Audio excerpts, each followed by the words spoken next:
mais uma vez, dando prosseguimento à gravação sobre a Gênese e a vida, hoje número 29. Faremos a abordagem sobre a realeza de Cristo, seus milagres, na visão espírita. Mas antes, pedimos à Divina Providência a ajuda dos mentores espirituais amigos em nome de Jesus, para que possamos realizar este percurso, atingindo de maneira bem-sucedida este objetivo para o qual nos propomos. Conforme já se acha registrado na gravação número 28, Cristo tinha em si os atributos todos pelos quais eventos curativos aconteciam, conforme poderemos ler no livro A Gênese, os Milagres e as Predições, segundo o Espiritismo, além da descrição de outros tantos eventos que marcaram sua trajetória terrena. Esses fatos se acham narrados na 13ª edição do livro supracitado, página 292 até 327. Além disso, outras informações temos a oportunidade de encontrar nesta mesma obra relacionadas com Jesus. Os atributos do Divino Mestre na sua hierarquia psíquica, que configuram o espírito mais evoluído que já veio à Terra, são as características incríveis que evidenciam a realeza de Jesus. No curso de Educação Mediúnica, publicado pela Federação Espírita do Estado de São Paulo, encontramos e transcrevemos: o título de rei nem sempre exige o consenso unânime aos que, por seu gênio, se colocam em primeiro lugar em alguma atividade, dominando seu século e influindo sobre o progresso da humanidade. É nesse sentido que se diz rei ou príncipe dos filósofos, dos artistas, dos poetas, dos escritores, etc. Essa realeza que nasce do mérito pessoal consagrada pela posteridade não tem muitas vezes maior preponderância que a dos reis terrenos. Complementa Kardec no mesmo item. A realeza terrena acaba com a vida, mas a realeza moral continua a imperar, sobretudo depois da morte. Sob esse aspecto, Jesus não é um rei, mais poderoso que muitos potentados da terra. Mas com razão foi, portanto, foi com razão que ele disse a Pilatos, quando questionado: eu sou o rei, mas o meu reino não é deste mundo. Foi o rei dos trabalhadores para nós, pois abraçou o serviço espontâneo a favor da humanidade como sendo a tradução da própria fé. Foi o rei dos servidores que se transfigurou em servidor da humanidade, estendendo mais imediata assistência aos que colocavam no último plano, aos que se colocavam, quero dizer, no último plano da escala social. Foi rei da justiça, pois envergou a toga de juiz e patrocinou a causa dos deserdados. Foi rei dos políticos, pois ensinou o acatamento maior às autoridades constituídas. Foi rei dos médicos, pois sem nenhum juramento que o obrigasse a tratar os enfermos, amparou os doentes com extremada solicitude. Foi rei da humildade, pois podendo nascer em berço de ouro, optou pela manjedoura, socorrendo-se da hospitalidade dos animais. Foi o rei da liberdade, pois transmitiu a sua mensagem libertadora aconselhando aos homens libertar-se dos erros, porquanto todo aquele que comete pecado é escravo do pecado, acrescentando que permanecessem os homens em sua doutrina, para que fossem verdadeiramente seus discípulos e conheceriam a verdade que os libertaria. Foi rei da tolerância, quando aferrado pelos soldados e vilipendiado pelo próprio povo que ajudara, disse: Pai, perdoa-lhes, porque não sabem o que fazem. Isso encontramos em Lucas, capítulo 23, versículo 34. Foi rei do amor quando deu novo mandamento, dizendo: amai-vos uns aos outros como eu vos amei. Encontramos esta afirmativa em Jó, capítulo 13, versículo 34. Foi, em síntese, rei dos homens, pois passou no mundo abençoando e consolando, esclarecendo e servindo, mas preferiu morrer a tisnar o mandato de amor e verdade que o jungia aos desígnios do Eterno Pai. O espírita, no exercício de sua mediunidade e na vivência de todos os seus passos com Jesus, bem entendido, deve viver como os homens, mas sempre lembrando em todas as manifestações a sua existência, que é chamado a servir os outros como o fizera o Mestre.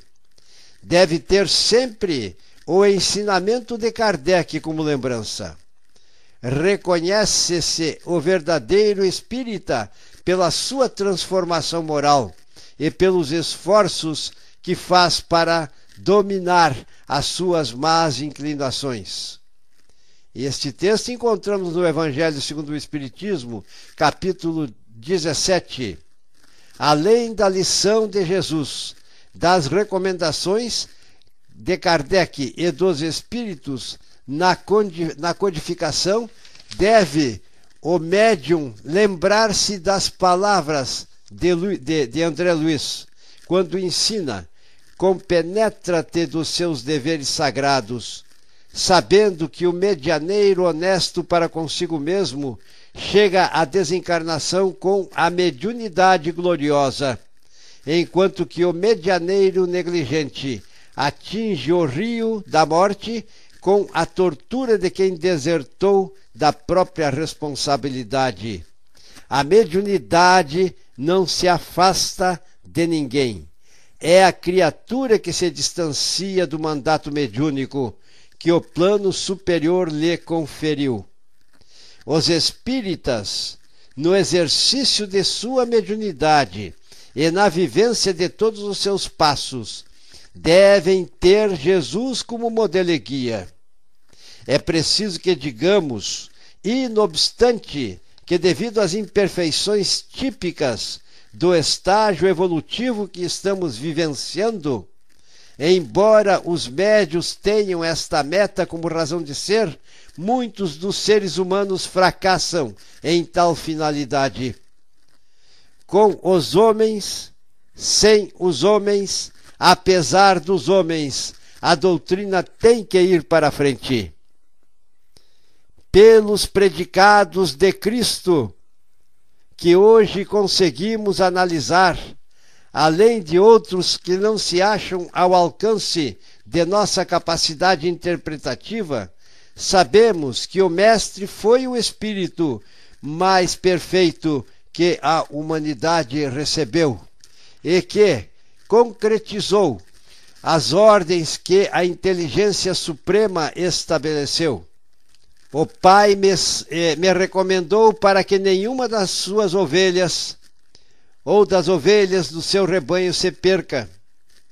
E, não obstante os percalços na eternidade, dentro da eternidade, todos seremos espíritos puros, sábios e benfazejos, por maiores que sejam nossas transgressões contra as leis divinas, por maiores que sejam nossas culpas, um dia na eternidade marcharemos e nos afinizaremos com as forças do bem que controlam e estabelecem a harmonia neste cósmico em meio ao qual vivemos e abrangido pela grande mente divina que é Deus. Nossa trajetória evolutiva é um fato que se concretizará para a humanidade dentro do conceito que a cada um será dado segundo suas obras. Essa modalidade evolutiva ter-se-á perpetrada no dia em que as almas tenham se libertado por seu próprio trabalho de todas as suas imperfeições. No lugar das mesmas tenham tão somente as virtudes, eliminando, é claro, estas imperfeições e colocando as virtudes em seu lugar, a fim de que possam ser configurados como sendo uma fonte imanente de luz. Este é o grande propósito que arquetipou a mente divina dentro dos caminhos evolutivos propostos pelo Cristo, nosso modelo e guia, e também guia da humanidade. Feita essa digressão, voltemos às análises dos atributos de Cristo, que disse: um dia podereis fazer tudo que tenho feito e até muito mais. No entender da humanidade daquela época, Cristo ressuscitou os mortos, vejam só. Porém, quando tais eventos aconteceram, Cristo nunca disse que as pessoas estavam mortas. Com sua dupla vista, ele podia ver e dizia que as pessoas estavam adormecidas. Hoje, cientificamente, sabemos que o estado de letargia configura um estado que chamamos de morte aparente, e que o ser humano, neste estado, pode retornar à vida normal. Como exemplos do passado, mencionamos Lázaro, que, obedecendo à ordem de Cristo, despertou do estado de morte aparente e saiu do seu sepulcro. Fato análogo aconteceu com a filha de Jairo, chefe da sinagoga, e com o filho da viúva de Naim. Contrário seria às leis da natureza e, portanto, milagroso os fatos se voltassem à vida corpórea após tenha acontecido a morte dos mesmos. Ora, não há mister se recorra a essa ordem de fatos para ter-se a explicação da ressurreição que Jesus operou, dos casos de ressurreição, melhor dizendo. Sabemos que Deus instituiu suas leis e que no seu infinito poder poderia contrariá-las se quisesse. No entanto, por todas as informações da espiritualidade, Deus não derroga suas leis. Se mesmo na atualidade as aparências enganam por vezes aos profissionais da área médica, quão mais frequente não haviam de ser os acidentes daquela natureza num país onde nenhuma precaução se tomava e o sepultamento era imediato. É, pois, provável que, nos dois casos acima, apenas síncope ou letargia houvesse acontecido. O próprio Jesus declara positivamente em relação à filha de Jairo: esta menina, disse ele, não está morta, está apenas adormecida. Dado o poder fluídico que ele possuía, nada de espantoso há em que esse fluido vivificante acionado por uma vontade forte, como a de Cristo, haja reanimado os sentidos em estado de torpor, que haja mesmo feito voltar ao corpo o espírito, prestes a abandoná-lo, uma vez que o laço perispirítico ainda não se rompera definitivamente. Para os homens daquela época, que consideravam morto o indivíduo que deixasse de respirar, havia ressurreição em tais casos, mas o que havia na realidade era a cura e não a ressurreição na acepção legítima do termo. Na ressurreição de Lázaro, 4 dias depois do seu sepultamento, sabe-se que há casos de letargia em que duraram esse estado até 8 dias ou às vezes mais. A alegação de que cheirava mal em certos indivíduos, há mesmo, vejam só, a decomposição parcial do corpo, mesmo antes da morte, como é o caso tão conhecidos por nós, de gangrena nas diversas regiões do corpo, mas sem comprometimento, no entanto, de órgãos vitais que são essenciais à manutenção da vida. E quem podia afirmar que Lázaro já cheirava mal? Foi Maria, sua irmã? Suposição sem certeza nenhuma. Jesus também, prosseguindo nas nossas análises, caminhou sobre o mar, conforme consta em São Marcos, capítulo 14, versículos 22 a 33. Estando a barca açoitada pelos ventos e ondas, Cristo veio ter com eles caminhando sobre o mar, o lago de Genezaré de Tiberíades, Quando eles viram andando sobre o mar, turbaram-se e diziam: é um fantasma, e se puseram a gritar, amedrontados. Jesus então lhes falou, dizendo: tranquilizai-vos, sou eu, não tenhais medo. Pedro lhe respondeu: Senhor, se és tu, manda que eu vá ao teu encontro, caminhando sobre as águas. Disse-lhe Jesus: vem.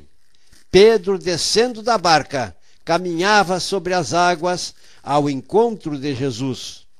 Mas vindo um grande vento, ele teve medo, e como começou a submergir, chamou: Senhor, salva-me. Logo Jesus, estendendo-lhe a mão, disse: homem de pouca fé, por que duvidastes? E tendo subido para a barca, o vento cessou. Então os que estavam na barca, aproximando-se dele, o adoraram, dizendo: és verdadeiramente o Filho de Deus. Para este fenômeno encontra-se explicação natural. Vocês devem conhecer, já ter ouvido falar, no fenômeno de bilocação, muitas vezes acontecidos e até mesmo testemunhado. Não entrando em detalhes, o Santo Antônio de Pádua, segundo bibliografia, conseguiu deixar seu corpo adormecido numa localidade e apareceu noutra localidade, onde inclusive comunicou-se com as pessoas que lá estavam presentes. Existem inúmeros outros casos, mas a pesquisa e o estudo deve ser a característica dos espíritas, que vão, através do aprendizado e do registro das informações, robustecendo-se em verdades universais cada vez mais a sua fé. Jesus, estando num lugar, pode aparecer sobre a água numa forma tangível. No entanto, esse fenômeno de semimaterialização ou materialização completa não significa que estivesse o mestre ali com o seu corpo, mas estudos já foram realizados, foram feitos sobre as aparições tangíveis e, portanto, compete a nós procurarmos nas fontes bibliográficas pesquisas para aprendermos cada vez mais a desmitificar certos ensinamentos que transferiram-se de uma para outra geração e são aceitados como milagres, ou seja, fenômenos que a ciência não consegue explicar. Por outro lado, também pode ter sucedido que o seu corpo possa ter sido neutralizado em sua gravidade pela força fluídica, que mantém no espaço, muitas vezes, uma mesa pesada sem ponto de apoio e que flutua no espaço.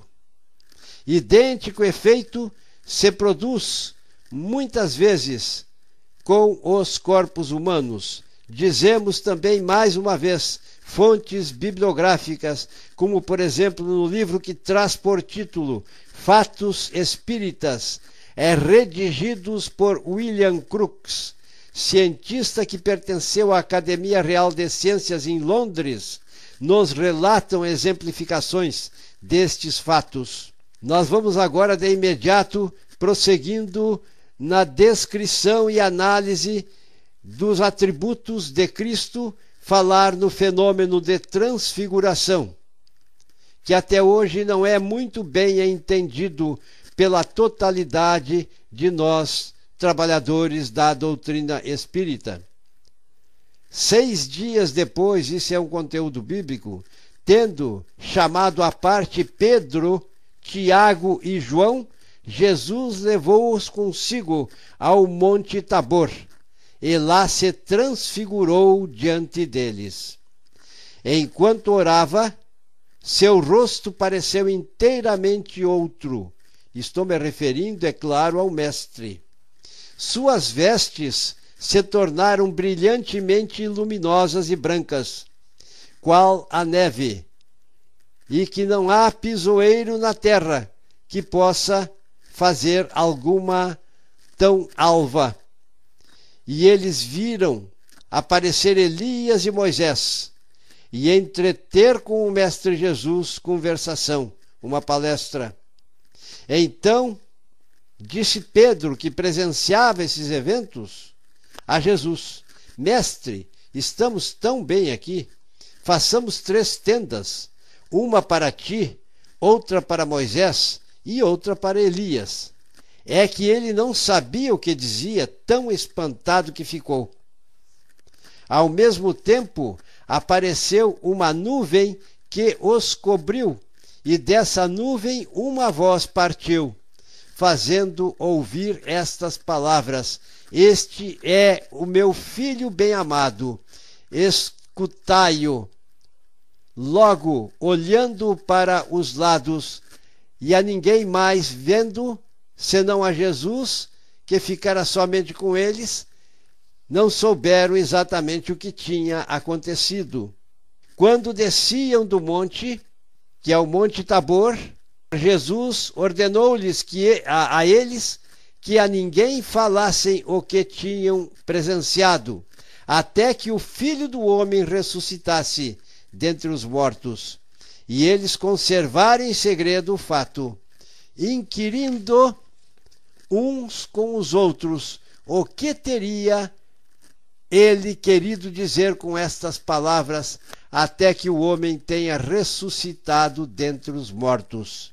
Estas citações nós encontramos no livro de São Marcos, capítulo 9, versículos 1 a 9. A grandiosidade da hierarquia psíquica do espírito mais puro e sábio que o amor divino ensejou para a humanidade na Terra tinha condições para configurar aos fluidos envolventes o brilho resplandecente, a transfiguração acontecida no corpo e a fisionomia do Mestre Divino, bem como pela utilização do fluido cósmico ali existente e também fornecidos por Pedro, Tiago e João. Surgiram as condições para a materialização de Moisés e Elias. De todas as faculdades que Jesus revelou, nenhuma se pôde apontar estranha às condições da humanidade e que se encontra comumente nos homens. Estão todas na ordem da natureza, pela sua moral e qualidades fluídicas superiores, a magnitude dos fatos muito acima dos que são vulgares. Posto de lado o envoltório carnal, ele nos potentava estado de puro espírito. Cristo é possuidor dos atributos que transcendem o nosso entendimento. No livro de São Lucas, capítulo 8, versículos 22 a 25, encontramos o relato em que Cristo aplacou a tempestade. Ainda somos muito pouco evoluídos, posso dizer com certeza, para entendermos esse atributo de Cristo, que consegue exercer seu poder sobre os elementos da natureza, aplacar as tempestades, transmutar a água em vinho, ou mesmo multiplicar os pães. Todavia, é necessário que a gente diga: respeitemos estas análises contraditórias. Todavia, é bom que entendam os humanos, simples e ignorantes, a maior importância que significa na vinda de Cristo não são os fenômenos. O espírito mais evoluído que já veio à Terra configuram-se as suas atitudes pelos seus ensinamentos que nos legou. Mediante a prática dos ensinamentos que constituem o Consolador prometido, profetizado por Cristo como rogativa que fez a Deus, codificado por Kardec, que seguiu as diretrizes do Espírito de Verdade, conseguiremos os meios para marcharmos evolutivamente em direção a esta inteligência suprema, ao nosso amado Pai Celestial. O propósito das reencarnações é ensejar meios para a evolução se processar nas almas, até o nível em que, pelo nosso próprio trabalho evolutivo, reparações e afinidade com as leis divinas, seremos espíritos puros, sábios e benfazejos. Em nosso trajeto, é preciso que consideremos, conforme João Evangelista, escrito no Evangelho segundo o Espiritismo, expressou-se em Bordeaux em 1862. Pesai bem os ensinamentos que os Evangelhos contêm. Recebei, ou melhor, sabei distinguir o que ali está, em sentido próprio ou em sentido figurado, e os erros que vos hão cegado por tanto tempo se apagarão pouco a pouco, cedendo lugar à brilhante luz da verdade. Com este texto, já percebemos a importância que existe não tomarmos ao pé da letra todos os ensinamentos ou revelações com tantas ingerências humanas existentes na Bíblia. Prodígios por ocasião da morte de Jesus também é outro fato contraditório. Ora, desde a 6ª hora à 9ª hora, a terra se cobriu de trevas, consta nos textos bíblicos, após a morte de Cristo. Ao mesmo tempo, o véu do templo se rasgou em dois, de alto a baixo, a terra tremeu, as pedras se fenderam, os sepulcros se abriram, muitos corpos de santos que estavam no sono da morte ressuscitaram, e saindo de seus túmulos, após a ressurreição, vieram à cidade santa e foram vistos por muitas pessoas. Isto está escrito no livro de São Mateus, no capítulo 27, nos versículos 45, 51 a 53. Analisemos. Tais fatos citados nos textos bíblicos, supramencionados, não são citados por nenhum historiador. Não é possível que um tremor de terra e envolvimento da terra em trevas durante 3 horas tenham acontecido num país onde imperava a limpidez, a presença de luz, a limpidez dos céus, sem que isso tenha sido percebido. Não tem registros deste fato. Quanto à escuridão do sol, só poderia se produzir na lua nova, e a morte de Cristo ocorreu na lua cheia, a 14 de Nissan, dia da Páscoa dos judeus. Percebam, pois, meus irmãos, a importância que existe em termos muitos critérios na análise dos fatos. A Bíblia é um manancial de ensinamentos muito valiosos, mas nem tudo o que encontra-se nos textos bíblicos deve ser tomado ao pé da letra. Porque se assim fosse, quando os hebreus estavam em luta com um povo, me parece que os amoreus, e aproximava-se o começo da noite, como era proibido que os hebreus guerreassem durante a noite, José levantou os braços para os céus e sustou o movimento do sol, e assim então puderam guerrear até o êxito na sua batalha. Percebam bem a impossibilidade de aceitarmos estes fatos. E assim, ainda na sequência, nós prosseguiremos fazendo algumas análises mais relacionadas com interpretações de textos bíblicos e também com as atividades, com a missão de Cristo e acima de tudo, com a missão da doutrina do Consolador, que ele rogou a Deus e que foi enviado para nós.